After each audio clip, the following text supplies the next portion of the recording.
दोस्तों आज की इस वीडियो में मैं आपको बताऊंगा कि आप ओ लेवल में कितने नंबर पर पास हो पाएंगे, क्योंकि काफ़ी स्टूडेंट्स के मेरे पास कमेंट आ रहे थे कि सर ओ लेवल का जो एग्ज़ाम पैटर्न है वो बताइए, साथ ही में ये बताइए कि मिनिमम कितने मार्क्स चाहिए होते हैं पास होने के लिए। क्योंकि ये जो कोर्स है ना, इसमें मैक्सिमम स्टूडेंट जो है, ज़्यादातर स्टूडेंट जो है फेल हो जाते हैं, क्योंकि उन्हें एग्ज़ाम पैटर्न तो पता होता है, साथ में ये नहीं पता होता है कि कितने नंबर के क्वेश्चंस आएंगे और उन्हें जो है एग्ज़ाम पैटर्न क्या रहने वाला है ना, मैक्सिमम मार्क्स कितने होते हैं, मिनिमम मार्क्स कितने लाने होते हैं, वेटेज कैसे निकालते हैं। ये सारी चीज़ें आपको आज की इस वीडियो में मिलने वाली हैं। अगर आप इस वीडियो को कंप्लीट देखते हो ना, तो आप इस एग्ज़ाम में फेल तो नहीं होने वाले, क्योंकि मैं इस तरह से आपको समझाऊंगा ना, सारी चीज़ें आपको पता होंगी, तो डेफिनेटली आप पास तो क्या अच्छी ग्रेड से पास होने वाले हो। तो मुझ पर भरोसा करिए एंड इस वीडियो को आप कंप्लीट देखिए। आज की इस वीडियो में मैं ओ लेवल 2025 के बारे में बात करने वाला हूं एंड जो एग्जाम पैटर्न है, सिलेबस है, इसके ऊपर मैंने ऑलरेडी वीडियो बना दी है। अगर आपने वीडियो नहीं देखी है तो वीडियो देख लीजिए, उसमें मैंने आपको बताया है सिलेबस क्या है और साथ में ये भी बताया है कि कौन सा चैप्टर कितने नंबर का वेटेज रखता है ना, कितने मार्क्स का वेटेज कौन सा चैप्टर रखता है, ये भी मैंने बताया है। इससे आपको ये फायदा हो जाएगा कि आपको किस चैप्टर पर ज़्यादा फोकस करना है, किस पर आप कम फोकस करेंगे तब भी काम हो जाएगा, है ना। ये सारी चीज़ें आपको जानना ज़रूरी है, तभी आप किसी पर्टिकुलर एग्जाम को पास कर पाते हैं। तो देखिए ओ लेवल 2025 है ना, आपका क्वेश्चन ये है कि पास होने के लिए कितने नंबर चाहिए, है ना, ये आपका क्वेश्चन है और इस क्वेश्चन को आज मैं निपटाने वाला हूँ, है ना। देखिए एग्जाम पैटर्न की बात करें तो एग्जाम पैटर्न क्या रहने वाला है, ये जो मैंने टेबल बनाई है, इस टेबल से आपको समझाऊंगा। तो देखिए ये जो टेबल आपको दिख रही है ना, इस टेबल की बात कर रहा हूँ, इसमें मैंने बिल्कुल आसान तरीके से आपको सारी चीज़ें समझाने वाला हूँ। विद एग्जाम्पल बताऊंगा कि आपकी थ्योरी में इतने नंबर आए हैं, प्रैक्टिकल में इतने नंबर आए हैं, तो आप पास होंगे या फेल, वो सारी चीज़ें हम डिस्कस करने वाले हैं। और साथ में मैं आपको ग्रेड सिस्टम के बारे में भी बताऊंगा कि ग्रेड सिस्टम एक्चुअल में कैसे काम करता है, आपको कौन सी ग्रेड मिलेगी, कितने नंबर पर आपको कौन सी ग्रेड मिलेगी। तो देखिए एग्जाम पैटर्न में क्या देखिए यहाँ पर लिखा है the examination pattern of the each module paper, या मॉड्यूल कहिए पेपर कही बातें की है, इज टेबुलेटेड बिलो, यानी जो नीचे टेबल बनाई है इसमें जो है पैटर्न बिल्कुल सेम रहेगा हर मॉड्यूल हर पेपर के लिए। ओके अब यहाँ पर आप देखिए मैंने जो है यहाँ पर एग्जामिनेशन लिखा है, ड्यूरेशन लिखा है, मोड ऑफ एग्जाम लिखा है और नंबर ऑफ क्वेश्चन लिखे हैं और क्वेश्चन ऑफ जो पैटर्न रहेगा क्वेश्चन का, है ना, pattern of question and maximum marks कितने होते हैं, मिनिमम मार्क्स कितने होते हैं, है ना, और वेटेज, ये बहुत इंपॉर्टेंट है, weightage is in final total पर पेपर मॉड्यूल, है ना। ये सारी चीज़ों के बारे में हम जानने वाले हैं। तो चलिए अब हम धीरे धीरे इन सभी चीज़ों को समझना शुरू करते हैं। ओके तो देखिए एग्जामिनेशन, सबसे पहले आपको ये जानना है आपके एग्जाम कितने होते हैं। तो देखिए आपका जो एग्जाम है ओ लेवल का, हर मॉड्यूल का 2 फेज में एग्जाम होता है, थ्योरी और प्रैक्टिकल, है ना। थ्योरी और प्रैक्टिकल 2 फेज में आपका हर मॉड्यूल का हर पेपर का पेपर होगा। यानी कि जो आपके मॉड्यूल हैं, कितने मॉड्यूल हैं, 4 मॉड्यूल हैं, M1 R5.1, M2 R5.1, M3 R5.1 and M4 R5.1। इस तरह से 4 मॉड्यूल हैं, यानी 4 पेपर हैं और वो 4 पेपर 2-2 फेज में होंगे। पहला फेज आपका थ्योरी का पेपर रहेगा, दूसरा फेज आपका प्रैक्टिकल वाइवा रहेगा, है ना। अगर आप चारों पेपर एक साथ दे रहे हो ना, तो आपको 8 फेजेस से गुजरना पड़ेगा, है ना, 4 प्रैक्टिकल और 4 थ्योरी, है ना। इसीलिए मैं बोलता हूँ आपको 50-50% करके 2 बार में इस ओ लेवल कोर्स को निपटाना चाहिए, जिससे कि आपके माइंड पर ज़्यादा प्रेशर ना रहे और आप 4-4 फेज में जो है पेपर देकर क्वालिफाई कर जाएं। अब देखिए इसमें होता क्या है, एग्जामिनेशन 2 फेज में होता है, मैंने आपको बताया, थ्योरी और प्रैक्टिकल वाइवा, है ना। एंड इसके बाद ड्यूरेशन की बात करें तो आपका जो थ्योरी का एग्जाम होगा उसकी ड्यूरेशन होगी 1 घंटे 30 मिनट, है ना, 1 घंटे 30 मिनट, इतनी आपकी ड्यूरेशन रहेगी किसकी, थ्योरी के एग्जाम की, है ना। यानी 90 मिनट का आपको समय मिलेगा थ्योरी के एग्जाम में। एंड जो आपका प्रैक्टिकल यानी वाइवा होता है उसमें आपको 50 मिनट का टाइम मिलेगा, है ना, टोटल 50 मिनट का टाइम मिलेगा। एंड जो आपका मोड ऑफ एग्जाम रहने वाला है, यानी जो आपका थ्योरी का एग्जाम होगा वो CBT ऑनलाइन होगा, है ना, CBT यानी कंप्यूटर बेस्ड टेस्ट होगा, ऑनलाइन होगा, क्लियर है। एंड जो आपका प्रैक्टिकल होता है, वाइवा होता है ना, उसका मोड रहने वाला है लैब सेशन ऑनलाइन, है ना। लैब में आपको जो है प्रैक्टिकल करके दिखाना पड़ेगा, वाइवा करके दिखाना पड़ेगा, तो ये आपका मोड रहने वाला है किसका, प्रैक्टिकल वाइवा का, क्लियर है। अब यहाँ पर आप देखेंगे नंबर ऑफ क्वेश्चंस कितने आएंगे, जो आपका थ्योरी का एग्जाम है उसमें नंबर ऑफ क्वेश्चंस कितने आएंगे 100, है ना, 100 क्वेश्चंस आएंगे आपके, और इनके कितने मार्क्स होंगे वो भी यहाँ पर लिख रखा है ना। अब देखिए जो आपके नंबर ऑफ क्वेश्चन है किसमें, प्रैक्टिकल वाइवा में, तो आपके वाइवा में 3 क्वेश्चन आएंगे जिसमें से 2 क्वेश्चन आपको करने हैं, 1 क्वेश्चन आपको छोड़ देना है ना। एक क्वेश्चन अथवा में होता है यानी कि ऑप्शनल होता है, तो आपको करना क्या है, 3 क्वेश्चन आएंगे आपके प्रैक्टिकल वाइवा में, तो आपको करना क्या है, 2 ही करना है ना, 2 को अटेम्प्ट करना है।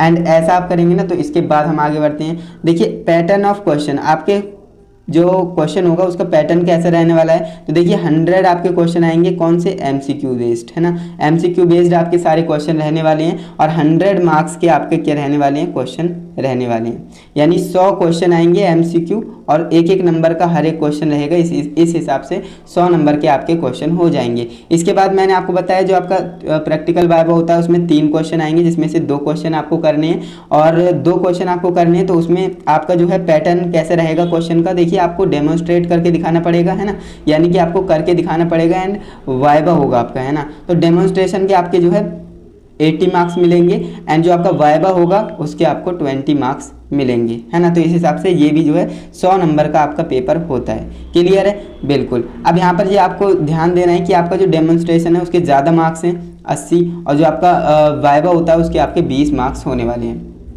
इसके बाद हम बात करते हैं जो आपके मिनिमम पासिंग मार्क्स होते हैं ना, मिनिमम पासिंग मार्क्स होते हैं जिससे कि आप थ्योरी और प्रैक्टिकल दोनों में पास हो जाएं।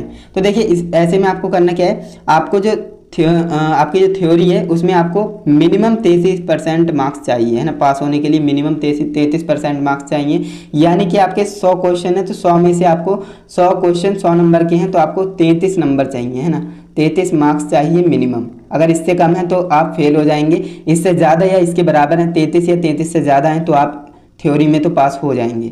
इसके बाद जो आपका प्रैक्टिकल या वाइवा होता है उसमें भी आपको 33% लाना होता है ना, 33% मार्क्स लाना होता है, यानी कि आपके 100 नंबर का जो है 100 नंबर का प्रैक्टिकल होता है तो उसमें भी आपको 33% मार्क्स लाना ज़रूरी है ना, 33% मार्क्स लाना ज़रूरी है। इतना आप ले आएंगे तो आप जो है प्रैक्टिकल में भी पास हो जाएंगे, एंड प्रैक्टिकल में पास हो जाएंगे। फिर इसके बाद जो है वेटेज निकलता है ना, weightage in final total paper, है ना, जो आपके टोटल पेपर हुए हैं उनके जो है फाइनल निकलता है, फाइनल वेटेज भी निकलता है, जो कि आपकी थ्योरी होती है उसका 60% लिया जाता है ना, थ्योरी का 60% लिया जाता है, और जो आपका प्रैक्टिकल या वाइवा है उसका आपका 40% लिया जाता है। अभी आपको ये परसेंटेज में थोड़ा सा दिक्कत हो रहा होगा, मैं आपके इनसे डाउट को भी क्लियर कर दूंगा। तो देखिए अब मैं करता क्या हूँ, आपके लिए एग्जाम्पल के थ्रू समझाने की कोशिश करता हूँ, है ना, तब आपको चीज़ें अच्छे से समझ में आएंगी। तो यहाँ पर देखिए बात करते हैं हम, मान लीजिए कोई स्टूडेंट है जिसने M1 का पेपर दिया, है ना, M1 का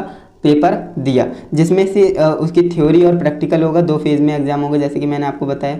तो वो थ्योरी में ले आया, मान लीजिए थ्योरी में उसके नंबर आ गए 25, है ना, थ्योरी में उसके 100 में से 25 नंबर आ गए, ठीक। और जो उसका प्रैक्टिकल था, है ना, प्रैक्टिकल भी 100 नंबर का होता है, तो प्रैक्टिकल में मान लीजिए वो नंबर ले आया 90, है ना, प्रैक्टिकल में नंबर ले आया 90, 100 में से 90 नंबर ले आया प्रैक्टिकल में।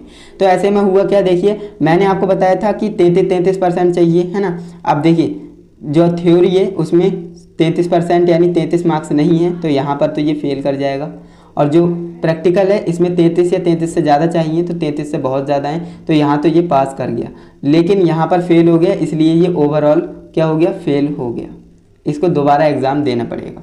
तो ये होता है। अब मान लीजिए एक स्टूडेंट है जिसने M1 का यानी मॉड्यूल 1 का पेपर दिया, यानी मॉड्यूल 1 का पेपर दिया, इसके बाद जो है इसके प्रैक्टिकल में मार्क्स आ गए 50 मान लेते हैं ना, उसके 50 मार्क्स आ गए, और थ्योरी में मान लीजिए उसने जो है 60 नंबर ले आया, ठीक, प्रैक्टिकल में 50 और थ्योरी में 60 नंबर आ गए। तो ऐसे में हुआ क्या, देखिए 33% से 33 से ज़्यादा यहाँ पर भी हैं तो यहाँ पर भी पास हो गया, एंड जो थ्योरी है उसमें भी 33 से ज़्यादा है तो यहाँ पर भी पास हो गया, यानी इंडिविजुअल तो पास है, दोनों में पास है। लेकिन अभी पास नहीं मानेंगे, हमें जो है टोटल फाइनल निकालना पड़ता है ना। तो टोटल फाइनल कैसे निकालेंगे, तो मैंने आपको बताया था जो आपका थ्योरी होती है ना, जो आपकी थ्योरी होती है उसमें आपका कितना 60% लिया जाता है। देखिए 100 में से कितने आया है, 100 में से 60 नंबर लाया है तो इसका 60% हमें निकालना है, ठीक, इसका 60% निकालेंगे प्लस। अब इसका देखिए जो आपका प्रैक्टिकल है ना, प्रैक्टिकल में कितने 100 में से कितने नंबर आए हैं 50 नंबर आए हैं और हमें चाहिए कितना परसेंट होता है इसमें हमें 40% चाहिए होता है ना, इसमें हमें 40% चाहिए होता है। तो इसे कैलकुलेट करते हैं, देखिए 0 से 0 गया, 0 से 0 गया है ना, 0 से 0, 0 से 0। अब इसको जब हम ऐड करेंगे तो देखिए 6 छंग 36 हो जाएगा, है ना, यहाँ पर आपको नहीं दिख रहा है, सॉरी, यहाँ पर देखिए 0 से 0 हमने काटा है, नॉर्मली कैलकुलेशन की है, 6 छंग 36 हो जाएगा प्लस, अब यहाँ पर देखिए 5 चौक 20 हो जाएगा, है ना। अब इन्हें जब हम ऐड करेंगे तो कितना हो जाएगा, तो ये हमारा 56 हो जाएगा। अब यहाँ पर आप देखिए यहाँ पर आपका जो ओवरऑल है ना, वो कितना है, 56 है ना, 56% है, यानी कि 56 नंबर लाया है, तो यहाँ पर जो है ये पास हो जाएगा, है ना। और ये डी ग्रेड इसे मिलेगी, है ना। ग्रेड सिस्टम के बारे में अभी बात करेंगे, तो आपको ध्यान रखना है डी ग्रेड से पास हो जाएगा, 56% इसके मार्क्स आ जाएंगे। और यहाँ पर आपको एक बात और ध्यान देनी है, जो पासिंग परसेंटेज है वो 50 टोटल होनी चाहिए, यानी कि जो आपका प्रैक्टिकल और थ्योरी है इसकी टोटल के मिलाकर 50 या 50 से ज़्यादा होनी चाहिए हर मॉड्यूल में, है ना। तो ये भी आपको याद रखना है, ये देख सकते हैं, ओके। एंड ये आपको एग्जाम्पल से काफ़ी अच्छे से समझ में आया होगा। एक एग्जाम्पल और लेते हैं एंड इससे समझने की कोशिश करते हैं। मान लीजिए एक स्टूडेंट है जिसने M1 का एग्ज़ाम दिया, है ना। थ्योरी में उसके नंबर आए 100 में से 52, है ना, 100 में से 52 नंबर ले आया। और जो प्रैक्टिकल है, प्रैक्टिकल में मान लीजिए 100 में से 40 नंबर लेके आया, है ना, 100 में से 40 नंबर लेकर के आया। अभी आपको लगता होगा कि ये पास हो गया, है ना, पास तो हो गया, इंडिविजुअल पास हुआ है। कैसे, देखिए 100 में से 52 लाया है, 33% मिनिमम चाहिए होते हैं, तो चलिए यहाँ तो जो है ये अच्छे खासे नंबर लाया है, तो यहाँ पर भी ये इंडिविजुअल पास है। एंड यहाँ पर आप देखेंगे तो 100 में से 40 नंबर यानी 33 से तो ज़्यादा ही हैं, तो यहाँ पर भी इंडिविजुअल पास है। लेकिन जब हम इसका वेटेज का टोटल निकालेंगे तो देखिए होता क्या है, यहाँ पर 100 में से 50 आए हैं, चाहिए कितना होता है, थ्योरी का हमें चाहिए होता है 60%, है ना, 60%। एंड इसके बाद हमें जो है प्रैक्टिकल में कितने लाया है, 40, 100 में से कितने आए हैं, 40, और हमें इसका कितना परसेंट चाहिए होता है, तो इसका हमें 40% चाहिए होता है ना, इसका हमें 40% चाहिए होता है, तो इसका हमें 40% चाहिए। तो कैलकुलेशन करते हैं, देखिए यहाँ पर जो है 0 0 कट जाएगा और 2 3 6 हो जाएगा, 2 पंजे 10 हो जाएगा, है ना। और यहाँ पर जो यहाँ पर गुणा होगी तो कितना हो जाएगा, 156 हो जाएगा, है ना। 2 3 6 और 3 पंजे 15, है ना। तो इस तरह से एंड 5 से इसे डिवाइड कर देंगे तो कितना हो जाएगा, 5 3 15 और 5 एकम 5 और 2, यानी 31.2, है ना। एंड यहाँ पर बात करें इसकी तो देखिए 0 से 0, 0 से 0, 4 चौक 16 हो जाएगा, ठीक। अब देखिए 16 और 31.2 इन्हें जोड़ते हैं, 31.2 प्लस 16 बराबर कितना हो जाएगा, तो देखिए ये हो जाएगा हमारा 47.2, है ना, 47.2। तो यहाँ पर देखिए 50% भी नहीं आ पाए, है ना, तो इसमें ऐसे में क्या हो जाएगा, ये स्टूडेंट फेल हो जाएगा, है ना। हालांकि ये इंडिविजुअली पास है, यहाँ पर आप देखेंगे इसमें भी थ्योरी में भी पास है और प्रैक्टिकल में भी पास है, लेकिन जो फाइनल हम निकालते हैं वेटेज उसमें ये फेल हो जाएगा, है ना, उसमें ये फेल हो जाएगा। क्लियर है, इस तरह से हम जो है ये सारी चीज़ें समझते हैं एंड मुझे उम्मीद है आपको समझ में भी आ गया होगा, है ना। तो यहाँ पर ये इस तरह से मैटर करता है।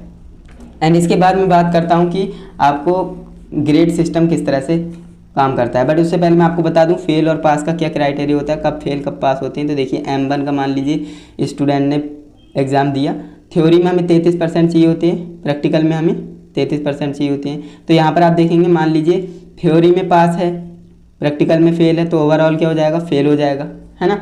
मान लीजिए थ्योरी में फेल है, प्रैक्टिकल में पास है, तो ओवरऑल फिर भी तो फेल ही होगा ना, दोबारा एग्ज़ाम देना पड़ेगा। एंड थ्योरी में फेल है और प्रैक्टिकल में फेल है तो ओवरऑल फेल ही है। एंड मान लीजिए थ्योरी में अब्सेंट हो गया, है ना, प्रैक्टिकल में पास हो गया, तो ऐसे में भी फेल ही माना जाएगा क्योंकि यहाँ पर अब्सेंट है, यहाँ पर 0 नंबर है। तो दोस्तों ये आपको ये ध्यान देना है, अगर आप अब्सेंट हो जाते हैं तो तब तो आप फेल हैं ही, है ना। तो यहाँ पर आप देखेंगे थ्योरी में ये पास है और प्रैक्टिकल में ये अब्सेंट है तो भी ये फेल हो जाएगा। एंड अगर ये दोनों में पास है, देखिए थ्योरी में भी पास है, प्रैक्टिकल में भी पास है, तो ज़रूरी नहीं कि पास ही होगा, जैसा कि मैंने आपको यहाँ पर बताया था, है ना, ये करके, बट हम इसे पास मानेंगे अगर आपका जो है 50 से ज़्यादा है ना, 50% से ज़्यादा है तो आप पास हो जाएंगे।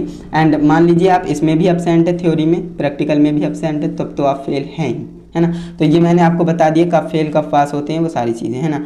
तो ये आपको ध्यान देना है। देखिए थ्योरी में 33% मार्क्स लाने हैं, है ना, और प्रैक्टिकल में 33% मार्क्स लाने हैं, और इनको जो है 60, थ्योरी का हमें 60% चाहिए होगा और प्रैक्टिकल का हमें 40% चाहिए होगा। और 50 या 50 से ज़्यादा होते हैं तो हम पास हो जाते हैं, है ना। अगर 50 से कम है तो हम फेल हो जाते हैं। तो ये सारी चीज़ें आपको याद रखनी है। ये मैंने आपको सारा प्रैक्टिकल बता दिया है, सारा जो भी कुछ बताने का था। एंड इसके बाद मैं आपको बताता हूँ कि यहाँ पर ग्रेड सिस्टम कैसे काम करता है ना। बट उससे पहले मैं आपको समझा देता हूँ कि किस मॉड्यूल को कितने नंबर मिलते हैं। देखिए, मैंने आपको प्रीवियस वीडियो में बताया था कि मॉड्यूल कोड और मॉड्यूल और मैक्सिमम मार्क्स, है ना। देखिए M1 R5, M2 R5.1, M3 R5, है ना, M4 R5, M5 R5। तो देखिए होता क्या है, ये आपकी 4 मॉड्यूल हो गई एंड 5वां क्या है आपका, 5वीं आपकी होती है प्रैक्टिकल्स बेस्ड ऑन ये सभी पर, है ना। 1 2 3 4 मॉड्यूल पर आपके प्रैक्टिकल्स होते हैं जो कि 100 नंबर देकर जाएंगे। एंड यहाँ पर आप देखेंगे जो आपका क्या है मैक्सिमम मार्क्स है 100, है ना। हर मॉड्यूल 100 नंबर का होता है। तो इस तरह से आपके जो है टोटल नंबर कितने हो जाते हैं 500। एंड यहाँ पर टोटल मार्क्स आपको 500 देखने को मिलते हैं। ग्रेड सिस्टम की बात करें तो यहाँ पर आप देखेंगे 50 से कम, है ना, 50 से कम है तो आप क्या हो जाएंगे, फेल हो जाएंगे। अगर 50 या 50 से ज़्यादा है ना, 50 या 50 से 55 यानी 50 और 55 के बीच में है तो क्या है, डी ग्रेड मिलेगी आपको। 55 और 65 के बीच में है तो आपको सी ग्रेड मिलेगी। अगर 65 और 75 के बीच में है तो आपको बी ग्रेड मिलेगी। और अगर 75 और 85 के बीच में है तो आपको ए ग्रेड मिलेगी। और अगर आप 85% या उससे ज़्यादा लाते हो तो आपको जो है एस ग्रेड मिलेगी। ये सबसे अच्छी ग्रेड मानी जाती है, एस फॉर सुपर, है ना, सुपर ग्रेड, है ना, सुपरलेटिव ग्रेड। देखिए एस उससे, देखिए सब जो आपकी एस है उससे थोड़ी सी अच्छी, मतलब सबसे अच्छी तो एस है, उससे कम अच्छी ए, उससे कम अच्छी बी, उससे कम अच्छी सी और उससे कम अच्छी डी, है ना। और एफ तो है जो फेल हो जाएंगे, है ना, ध्यान रखेंगे। तो ये हो जाता है हमारा ग्रेड सिस्टम। एंड मैं उम्मीद करूँगा सारी चीज़ें आपको अच्छे से समझ पाया होऊंगा। अगर आप इसका स्क्रीनशॉट लेना चाहते हैं तो ले सकते हैं, बाकी आपने समझ ही लिया है सारी चीज़ों को, है ना। तो ध्यान रखिएगा, आपको जो है प्रैक्टिकल और थ्योरी में 33% तो लाना है, बट आपको ओवरऑल 50% से भी ऊपर जाना है, तभी आप पास हो पाएंगे, है ना। तो ये सारी चीज़ें होती हैं। उम्मीद करूंगा आपको ये वीडियो इन्फॉर्मेटिव लगी होगी। अगर वीडियो अच्छी लगी है तो वीडियो को लाइक कीजिएगा, अपने दोस्तों के साथ भी शेयर कर दीजिए जो भी ओ लेवल कर रहे हैं। तो चलिए दोस्तों, आज के लिए बस इतना ही। मिलते हैं नेक्स्ट इंटरेस्टिंग इन्फॉर्मेटिव वीडियो के साथ। तब तक के लिए जय हिंद, वंदे मातरम।